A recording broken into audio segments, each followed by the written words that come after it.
Lacul de Smarald și vulcanul de la Racoș, județul Brașov, Transilvania. Lăsăm mașina în parcare și după câțiva pași pe jos, ajungem la lacul de Smarald.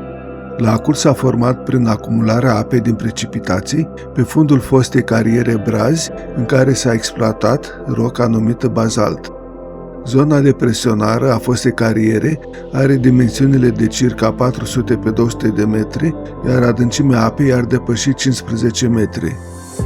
Deasupra oglinzii apei, în nuanțe superbe de verde-albastru, se deschid pe zeci de metri înălțime frumoase pagini de geologie. În partea inferioară a perețelor carierei, la contactul cu apa, vedem bazaltele de culoare cenușie.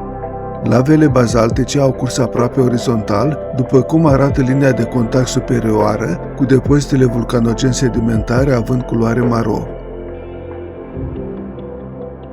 Cerul deasupra lacului este străbătut de păsări răpitoare, iar jos, în apă, s-a format o vegetație acvatică luxuriantă și în care, după cum vom vedea imediat, au găsit condiții favorabile pești de talie mărișoară. Activitatea de exploatare a bazaltului a fost sistată undeva prin anii 1990-2000. Alături de coloanele de bazalt și de vulcanul Racoș, lacul de Smarald este cea de-a treia atracție a complexului geologic Racoș, zonă de protecție de interes național, constituită pe 95 de hectare în anul 2006. Deci bazaltele, situate în partea de jos, reprezintă o primă etapă de efuziuni liniștite de lave, după care a urmat o fază explozivă, desfășurată prin centrul de erupție situat în vârful dealului Hegeș, spre care ne îndreptăm ca să vedem vulcanul. În apropiere de lacul de Smarald, stânca pe care o vedem în imagine marchează centrul de erupție al vulcanului Racoș. În jurul ei, timp de zeci de ani, au fost exploatate scorii bazaltice formându-se zona depresionară.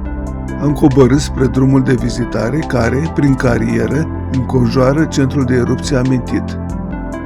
În cariera vulcanului Racoș s-a exploatat scorie bazaltică, de fapt o rocă vulcanică bazaltică vacuolară de mică rezistență și densitate, datorate porosității care depășește 10%. Scoria bazaltică este piatra roșcată de lângă noi, un fel de zgură naturală care seamănă cu zgura metalurgică. Produsele eruptive emise de vulcanul Racoș s-au depus în jurul centrului de erupție în funcție de greutate și de viscozitate, astfel că în depărtare vedem cenușă vulcanică și lapili, pietricele, depuse stratificat. Lângă noi vedem un bloc format din bucăți de bazalt compact, culoare cenușiu deschis, și din fragmente de scorie și de bazalte cimentate printr-un liant silicios. În jur, pe jos, vedem fragmente de scorie, roz cenușiu, în care se observă porozitatea și câteva fragmente de bazalt, culoare cenușiu deschis. Alături de noi este centrul de erupție cu curgeri roșcate de scorii în amestec cu rare șovițe de curgeri bazaltice cenușii. Desigur, vă întrebați de ce nu a fost exploatată și această zonă, răspunsul fiind că în faza finală de erupție au circulat și soluții hidrotermale silicioase care au cimentat scoriile, mărindu-le foarte mult duritatea. Deci exploatarea scoriilor bazaltice s-a făcut jur împrejurul centrului de erupție, oprindu-se spre exterior în momentul în care, așa cum se vede, scoriile apar subordonat în amestec cu cenușa și lapilii, care formează spectaculos, ireal, pereții exteriori ai carierei. Vedem și forme de eroziune care s-au format de-a lungul anilor în aceste aglomerate vulcanice. Exploatarea în carieră a scorilor bazaltice a creat o zonă depresionară semicirculară în jurul centrului de emisie, creând imaginea falsă a unui crater vulcanic.